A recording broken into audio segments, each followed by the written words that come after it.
I didn't know this many people in town. Please, have a seat. As you know, I just concluded several hours of meetings with President Xi, and I believe they were some of the most constructive and productive discussions we've had. I've been meeting with President Xi since both of us were vice president over 10 years ago. Our meetings have always been candid and straightforward. We haven't always agreed, but they've been straightforward. And today, build on the groundwork we laid over the past several months of high-level diplomacy between our teams. We've made some important progress, I believe. First, I'm pleased to announce that after many years of being on hold, we are restarting cooperation between the United States and PRC on counter-narcotics. In 2019, you may remember, China took action to greatly reduce the amount of fentanyl shipped directly from China to the United States.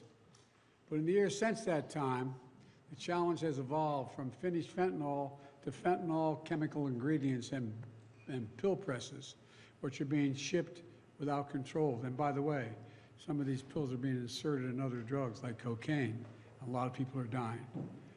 More people in the United States between the ages of 18 and 49 die from fentanyl than from guns, car accidents, or any other cause, period. So today, with this new understanding, we're taking action to significantly reduce the flow of precursor chemicals and pill presses from China to the Western Hemisphere. It's going to save lives, and I appreciate President Xi's commitment on this issue. President Xi and I tasked our teams to maintain a policy and law enforcement coordination going forward to make sure it works. I also want to thank the bipartisan congressional delegation to China, led by Leader Schumer, in October, for supporting this effort so strongly. Secondly, and this is critically important, we're reassuming military-to-military contacts, direct contacts. As a lot of you press know who follow this, that's been cut off, and it's been very worrisome. That's how accidents happen, misunderstandings. So we're back to direct, open, clear, direct communications on a direct basis.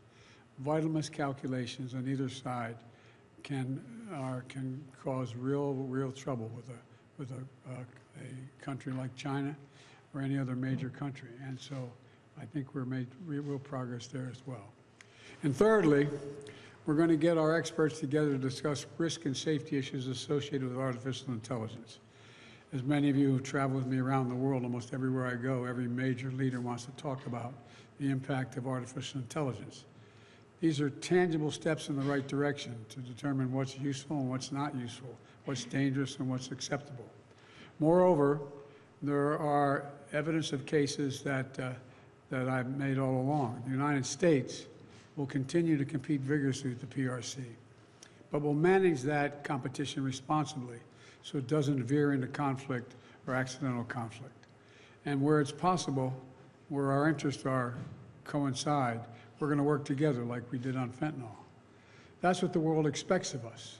The rest of the world expects, not just in people in China and the United States, but the rest of the world expects that of us. And that's what the United States is going to be doing. Today, President Xi and I also exchanged views on a range of regional and global issues, including Russia's refusal and brutal war to stop the war and brutal war of aggression against Ukraine and conflict in Gaza. And as I always do, I raised areas where the United States has concerns about the PRC's actions, including detained and exit-banned U.S. citizens, human rights, and coercive activities in the South China Sea. We discussed all three of those things. I gave them names of individuals that we think are being held, and hopefully we can get them released as well. No agreement on that. No agreement on that. I also stressed the importance of peace and stability in the Taiwan Straits. It's clear that we object to Beijing's non-market economic practices and that disadvantage American businesses and workers, and that we'll continue to address them. And I named what I thought a number of those were. I welcome the positive steps we've taken today, and it's important for the world to see that we're implementing the approach in the best traditions of American diplomacy. We're talking to our competitors, and the key, and just talking, just being blunt with one another, so there's no misunderstanding, as a key element to maintaining global stability and delivering for the American people. And in the months ahead, We're going to continue to preserve and pursue high-level diplomacy at the PRC in both directions to keep the lines of communication open, including between President Xi and me. He and I agreed that each one of us could pick up the phone, call directly, and would be heard immediately. And that's, now I'd like to be able to take some questions, if I may. And I'm told that Dimitri of the Financial Times has the first question. Thank you. And as an Irishman, I apologize for bringing the rain. Well, holy God, I wouldn't have called on you if I'd known that. No, I'm teasing. Go ahead, fire away, Dimitri. President Biden, given that America is playing a key role in two major global crises, in Ukraine and in Gaza, does that alter your previous commitment to defend Taiwan from any Chinese military action? And did Xi Jinping outline the conditions under which China would attack Taiwan? Look, I reiterate what I've said since I've become president, what every previous president of late has said, that we maintain the agreement that there is a one China policy, and that I'm not going to change that. That's not going to change. And so that's about the extent to which we discussed it. Next question, sorry, was Bloomberg. It appears, among other issues, that your agreement with President Xi over fentanyl will require a lot of trust and verification to ensure success, curbing those drug flows. I'm wondering, after today, and considering all that you've been through in the past year, would you say, Mr. President, that you trust President Xi? And secondly, if I could, on Taiwan, you and your administration officials have warned President Xi and China about interference in the upcoming elections. I'm wondering, what would the consequences be if they do, in fact, interfere in those elections? Well, I may have had that discussion with him too, made it clear I didn't expect any interference, any at all. And we had that discussion as he was leaving. Look, do I trust you? I trust but verify, as that old saying goes. That's where I am. And, you know, we're in a competitive relationship, China and the United States. But my responsibility is to make this rational and manageable, so it doesn't result in conflict. That's what I'm all about. That's what this is about. To find a place where we can come together and where we find mutual interest that, but most importantly, from my perspective, that are interested in the American people. That's what this is about. And that's exactly what we'll do. You know, we're in a situation where we agreed that fentanyl and its precursors will be curbed substantially, and the pill presses. That's a big movement. They're doing that, and by the way, you know, I guess I shouldn't identify where it occurred, but John, I know two people near where I live. Their kids literally, as I said, strange experience, they woke up dead. Someone had inserted in, whether the young man did or not, inserted in a drug he was taking, fentanyl. Again, I hope you don't have any experience with knowing anyone, but this is the largest killer, people in that age category. And, you know, I guess the other thing I think is most important is that since I've spent more time with President Xi than any world leader has, just because we were vice presidents.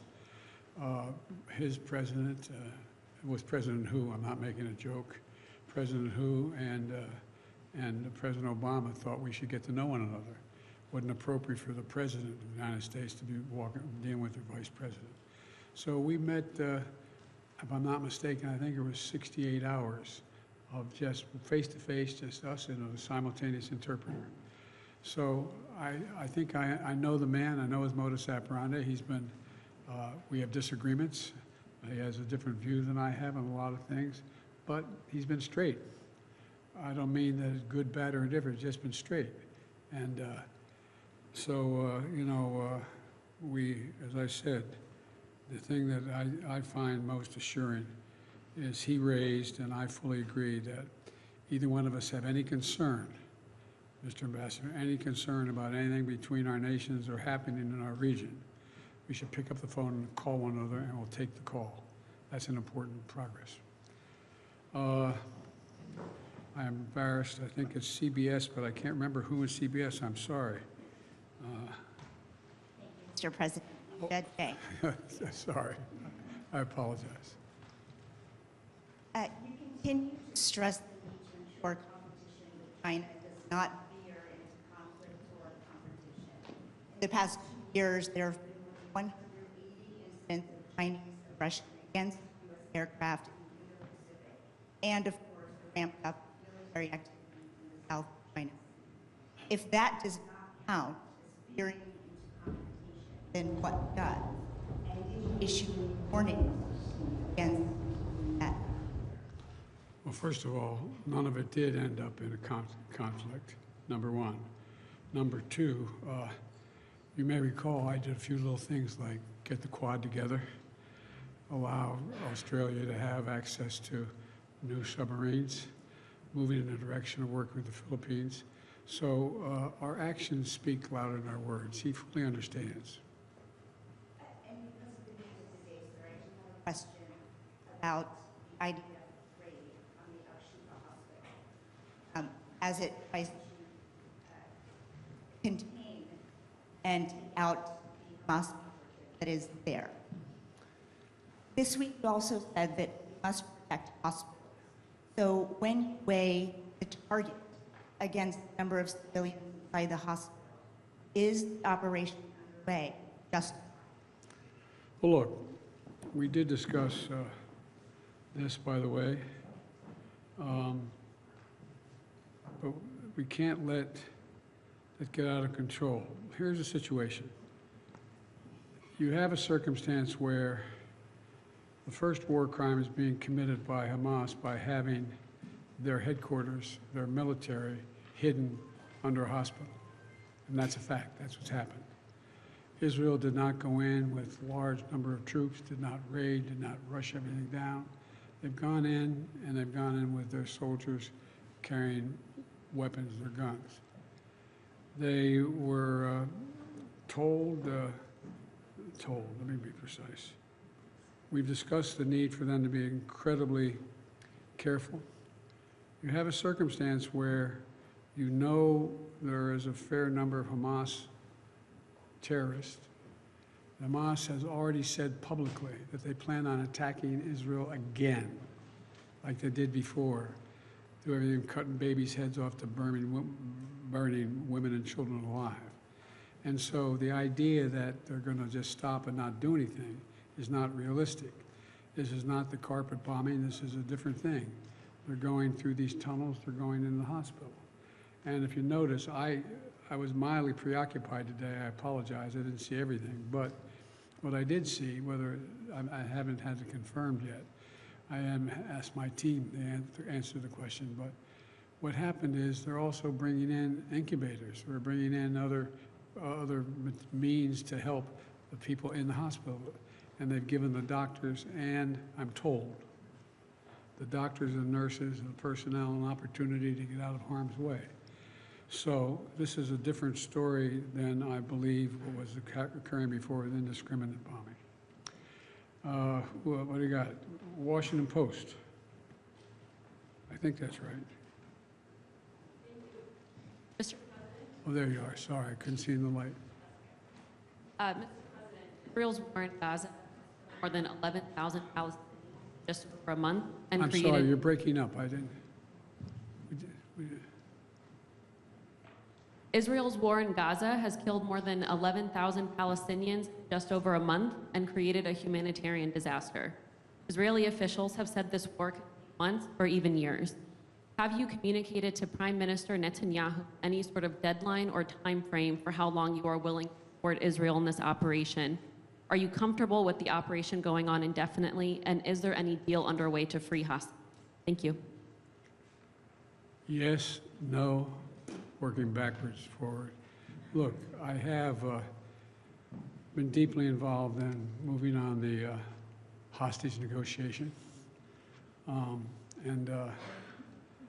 don't want to get ahead of myself here because I don't know what's happened in the last 4 hours, but I have We've gotten great cooperation from the Qataris. I've spoken with them as well a number of times. I think the pause and that the Israelis have agreed to, it's down to, I'm getting too much detail. I know, Mr. Secretary, I'm going to stop. But I am mildly hopeful. I'm mildly hopeful. With regard to when is this going to stop, I think it's going to stop when when Hamas no longer maintains the capacity to murder and abuse and just do horrific things to the Israelis, and they still think that, at least as of this morning, they still thought they could. I guess the best way for me to say it is that I take a look. The IDF, the Israeli Defense Forces, acknowledges they have an obligation to use as much caution as they can in going after their targets. It's not like they're rushing in the hospital, knocking down doors and, you know, pulling people aside and shooting people indiscriminately. But Hamas, as I said they plan on attacking Israelis again. And this is a terrible dilemma. So what do you do?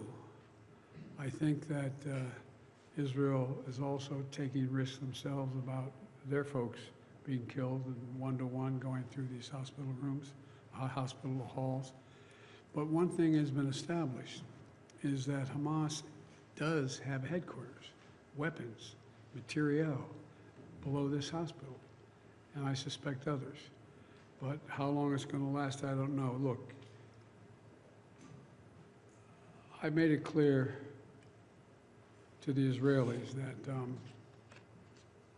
to Bibi and to his war cabinet, that I think the only ultimate answer here is a two-state solution that's real. We got to get to the point where there is an ability to be able to even talk without worrying about whether or not we're just dealing with, they're dealing with Hamas that's going to engage in the same activities they did over the past, on the 7th. So but I can't tell, I'm not a fortune teller, I can't tell you how long it's going to last. But I can tell you I don't think it ultimately ends until there's a two-state solution.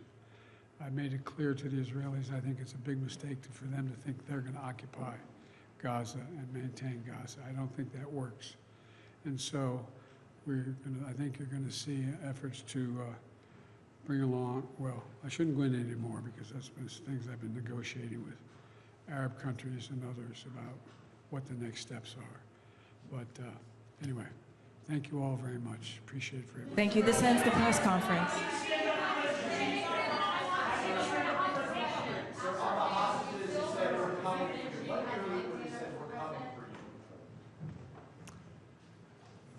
When Hamas said they plan on doing the same thing again with what they did on the 7th. They're going to go in, they want to slaughter Israelis. They want to do it again. And they've said it out loud. They're not kidding about it. They're not backing off. And so I just asked a rhetorical question. I wonder what we would do if that were the case. On the hostages, though, you said we're coming for you. What do you mean to the American hostages when you said, hang tight, we're coming for you? What I meant was I'm doing everything in my power to get you out. Coming to help you, to get you out. I don't mean sending military in to get them. Is that what you thought I might mean? No. I was not talking about the military. I was talking about you're on our mind every single day, 5, 6 times a day. I'm working on how I can be helpful in getting the hostages released and have a period of time where there's a pause long enough to let that happen. And there's somewhere between 50 and 100 hostages there, we think. And sir, one's a 3-year-old American child. You're darn right it is. That's why I'm not going to stop till we get her.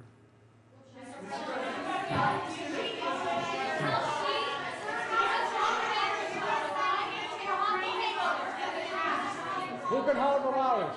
Can you detail for us what kind of evidence the U.S. has seen that Hamas has a command center under Al-Shifa Hospital? I can't tell you. I won't tell you. Do you feel absolutely confident based on what you know that Yes. that is the truth? Yes. And Mr. President, after today, would you still refer to President Xi as a dictator? This is a term that you used earlier this year. Well, look, he is. I mean, he's a dictator in the sense that he is a guy who runs a country that is a communist country that is based on a form of government totally different than ours. Anyway, we may Can you tell everyone to stop, Mr. President?